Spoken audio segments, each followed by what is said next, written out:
जय हिंद दोस्तों, आज हम एडिटोरियल सामान्य अध्ययन बुक के सेट नंबर 3 का ऑब्जेक्टिव प्रश्न को देखेंगे जो आने वाले सभी प्रतियोगी परीक्षाओं के लिए काफी महत्वपूर्ण है। तो चलते हैं प्रश्न की ओर।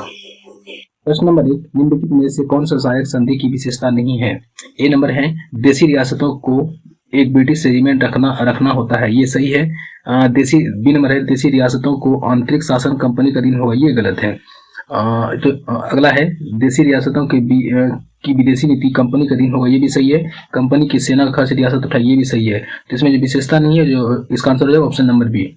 अब अगला नंबर 2 की तरफ प्रश्न नंबर 2 है, निम्न में से किस समाचार पत्र का वर्नाकुलम प्रेस एक्ट के तहत कार्यवाही की गई? तो वर्नाकुलम प्रेस एक्ट के तहत जो कार्रवाई की गई थी भारत मिहिर को की गई थी, जो कि ऑप्शन नंबर बी में है। अब चलते हैं प्रश्न नंबर 3 है, इंडिपेंडेंट नामक समाचार पत्र किसके द्वारा प्रकाशित या संपादित किया गया था? तो इंडिपेंडेंट नामक जो समाचार पत्र है वो संपादित किया गया था मोतीलाल नेहरू, जो ऑप्शन नंबर बी में है। अब चलते हैं प्रश्न नंबर 4 की तरफ। प्रश्न नंबर 4 है, बाल हत्या प्रथा किस प्रेसिडेंसी में अधिक थी? तो बाल हत्या प्रथा जो है वो सबसे अधिक जो था बंगाल प्रेसिडेंसी में थी, जो कि ऑप्शन नंबर सी में है। अब चलते हैं प्रश्न नंबर 5 की तरफ। प्रश्न नंबर 5 है, रेशमी रुमाल षड्यंत्र किससे संबंधित है? तो रेशमी रुमाल षड्यंत्र का जो संबंध है वो मौलवी उबैदुल्ला सिंधी, जो ऑप्शन नंबर बी में है। अगला है प्रश्न नंबर 6, असहयोग आंदोलन के लिए प्रस्ताव किस कांग्रेस अधिवेशन में पारित किया गया था? तो असहयोग आंदोलन के लिए प्रस्ताव पारित किया गया था, वो पारित किया गया था नागपुर अधिवेशन में, जो ऑप्शन नंबर सी में है। अगला है प्रश्न नंबर 7, निम्नलिखित में से कौन पारिस्थितिकी तंत्र के विषय में सही नहीं है? तो इसका हो जाएगा यह एक बंद परितंत्र होता है, ये गलत है। तो इसका आंसर एक ही नंबर हो जाएगा, ए नंबर।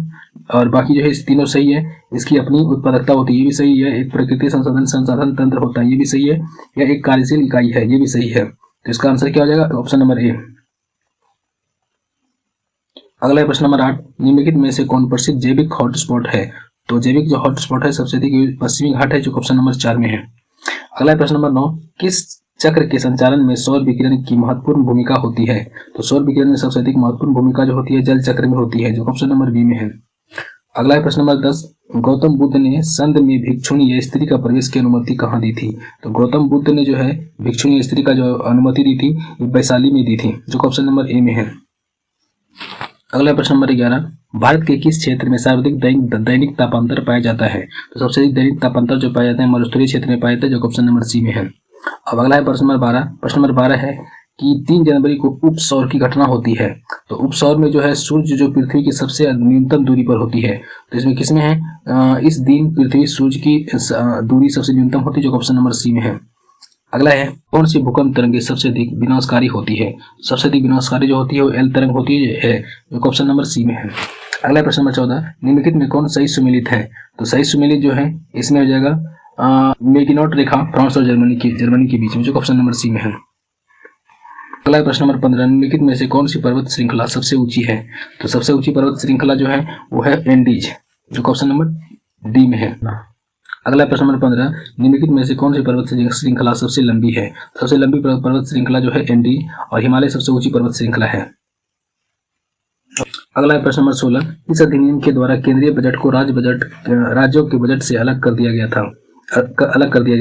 तो केंद्रीय बजट जो है राज्यों से अलग जो किया गया था वो किया गया था भारत शासन अधिनियम 1919 द्वारा, जो ऑप्शन नंबर बी में है। अगला है प्रश्न नंबर 17, निम्नलिखित में से किस योजना के आधार पर संविधान सभा का गठन किया गया था? तो संविधान सभा का जो गठन किया गया था ये कैबिनेट मिशन योजना के तहत, जो ऑप्शन नंबर ए में है। अंतरिम सरकार का गठन की घोषणा कब की गई थी?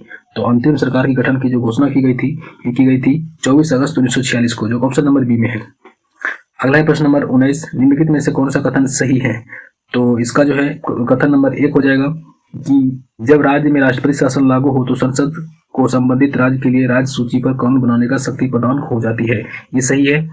1 नंबर। 2 नंबर कहते हैं राष्ट्रपति शासन के उपरांत भी ऐसा संसद द्वारा बनाया गया कानून प्रभावी रहता है, ये भी सही है। तो इसका आंसर 1 और 2 दोनों सही है, तो इसका आंसर हो जाएगा ऑप्शन नंबर सी, 1 और 2 दोनों। अगला है प्रश्न नंबर 20, अनुच्छेद 54 का संबंध निम्नलिखित में से किससे है? तो अनुच्छेद 54 का जो संबंध है ये जो है राष्ट्रपति के निर्वाचन से है, जो ऑप्शन नंबर ए में है। निम्न कथनों में से कौन सा कथन गलत है? तो इसका ए नंबर है, राज्य लोक सेवा आयोग के सदस्यों और अध्यक्ष की नियुक्ति राज्यपाल द्वारा की जाती है, ये सही है। बी नंबर है, राज्य लोक सेवा आयोग के अध्यक्ष और या सदस्य कार्यकाल के बाद को पुनः नियुक्ति नहीं की जा सकती है, ये भी सही है। अगला 3 नंबर है, लोक सेवा आयोग के अध्यक्ष या सदस्य का वेतन भत्ता राज्य संचित निधि से दी जाती है, जबकि पेंशन भारत संचित निधि से दी जाती है, ये गलत है, ये गलत है।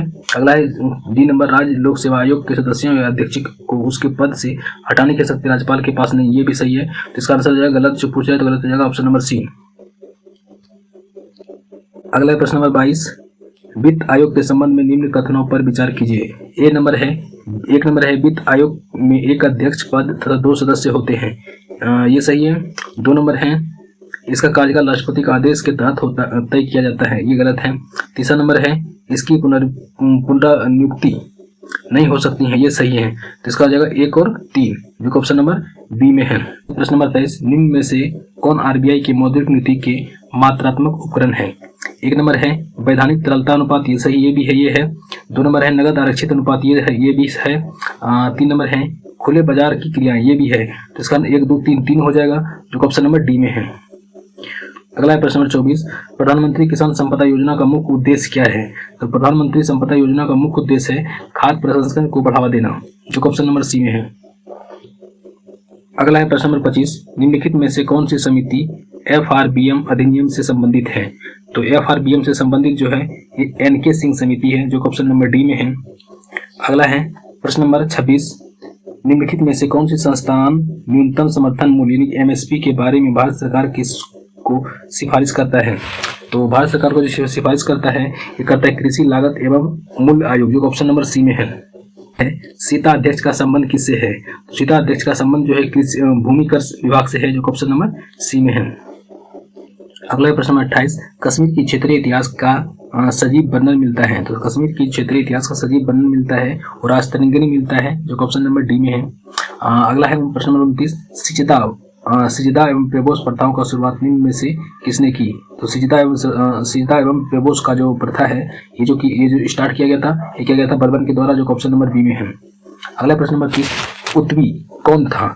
तो उत्वी जो था इसका हो जाएगा ऑप्शन नंबर एक इतिहासकार था। उत्वी क्या था? एक इतिहासकार था। अगला प्रश्न नंबर 31, शेरशाह के बारे में कौन सा कथन असत्य है?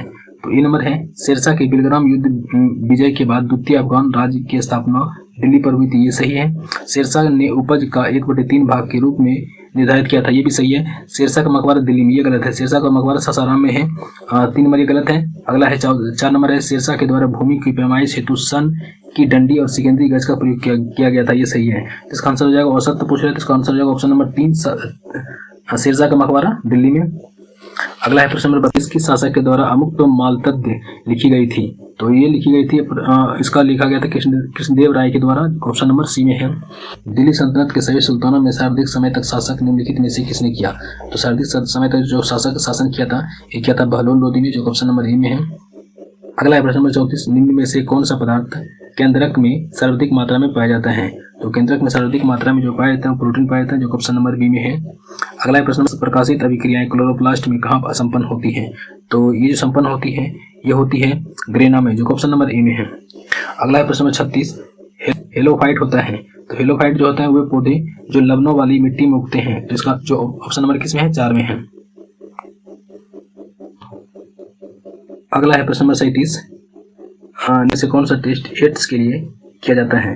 तो एड्स के लिए किया जाता है 1 नंबर पीसीआर किया जाता है, सी नंबर CD4 किया जाता है, डी और 4 नंबर इलिसा किया जाता है। जिसमें 1 और 3 और 4 ये तीनों टेस्ट एड्स के लिए किया जाता है, जो ऑप्शन नंबर डी में है। अगला प्रश्न नंबर 38, निम्न में से कौन सा रुधिर वर्ग के नहीं होता है? तो एंटीबॉडी जो नहीं होता है ये होता है AB में नहीं होता है, जो ऑप्शन नंबर सी में है। अगला प्रश्न नंबर 39, ट्रिपल वैक्सीन DPT में कौन सा एक नहीं होता है? तो DPT में जो होता है वो पीलिया नहीं होता है, बाकी डिप्थीरिया, पिटूसिस और टिटनस होता है, जो ऑप्शन नंबर बी हो जाएगा। अगला प्रश्न नंबर 40, अल्फा कण का द्रव्यमान हीलियम के 1 अणु के बराबर होता है, इसके आवेश किसके बराबर होता है? तो अल्फा कण का जो आवेश बराबर होता है तो प्रोटॉन के आवेश के बराबर होता है, जो ऑप्शन नंबर सी में है। अगला प्रश्न नंबर 41, न्यूटन के किस गतिकी नियम से बल का व्यंजक प्राप्त होता है? न्यूटन के जो ये गतिकी के नियम से व्यंजक प्राप्त होता है द्वितीय नियम किससे होता है, जो ऑप्शन नंबर बी में है। अगला नंबर 42, सिलिकॉन, जर्मेनियम, कार्बन आदि पदार्थों को प्रतिरोधकता ताप बढ़ने पर क्या होती है? तो ये जो होती है ताप बढ़ने पर ये बढ़ती है, जो ऑप्शन नंबर ए में है। अगला प्रश्न नंबर 43, निम्न में से किस तत्व का सर्वाधिक असमस्थानिक होते हैं? सबसे अधिक समस्थानिक जो होता है ये होता है पोलिनियम का, जो ऑप्शन नंबर डी में है। अगला प्रश्न नंबर 44, हाइड्रोजन को जलने से क्या बनेगा? तो हाइड्रोजन को जलने से ये पानी बनेगा, जो ऑप्शन नंबर ए में है। अगला प्रश्न नंबर 45, ग्रेफीन होता है, तो ग्रेफीन जो होता है ये होता है कार्बन की नैनो प्रतिरूप, जो ऑप्शन नंबर बी में है। अगला प्रश्न नंबर 46, विश्व रक्तदान दिवस कब मनाया जाता है? तो विश्व रक्तदान दिवस जो मनाया जाता है ये 14 जून को मनाया जाता है, जो ऑप्शन नंबर डी में है। अगला प्रश्न नंबर 47, निम्नलिखित को सम्मिलित करें, तो इसमें ए नंबर हो जाएगा प्लाज्मा अनुसंधान संस्थान कहाँ, ये गांधीनगर में है। और बी नंबर में है राष्ट्रीय समुद्र विज्ञान संस्थान, ये है पणजी में, जो 4 नंबर में है। और सी नंबर है केंद्रीय खाद्य प्रौद्योगिकी अनुसंधान संस्थान, ये मैसूर में, जो बी में है, 2 नंबर में है। और डी नंबर है भारतीय मौसम विज्ञान संस्थान, ये दिल्ली में है। इसका आंसर हो जाएगा ऑप्शन नंबर 4। अगला है प्रश्न नंबर 48, पंचरात्र का संबंध किस धर्म से है? तो पंचरात्र का संबंध जो है ये वैष्णव धर्म से, जो ऑप्शन नंबर ए में है। अगला प्रश्न नंबर 49, एकमात्र भारतीय जिसे रसायन के क्षेत्र में नोबेल पुरस्कार प्रदान किया गया है, ये हो जाएगा बेटकन रामकृष्ण, जो ऑप्शन नंबर ए में है। अब चलते हैं आज के आखिरी और अंतिम प्रश्न नंबर 50 की तरफ। 50 है, भारतीय नौसैनिक की पहली महिला पायलट लेफ्टिनेंट शिवांगी स्वरूप बनी, ये किस राज्य की रहने वाली है? तो ये रहने वाली है बिहार की, जो ऑप्शन नंबर ए है। तो दोस्तों अगर आपको लगे ये वीडियो मेरे लिए लाभदायक है तो इस चैनल आइडियल स्टूडेंट लाइफ को सब्सक्राइब कर लें, जिससे कि आगे आने वाले सभी सेशन की नोटिफिकेशन आपको समय समय पर मिलता रहे। आगे हमें प्रोत्साहित करने के लिए अपनी राय कमेंट में जरूर रखें। जय हिंद।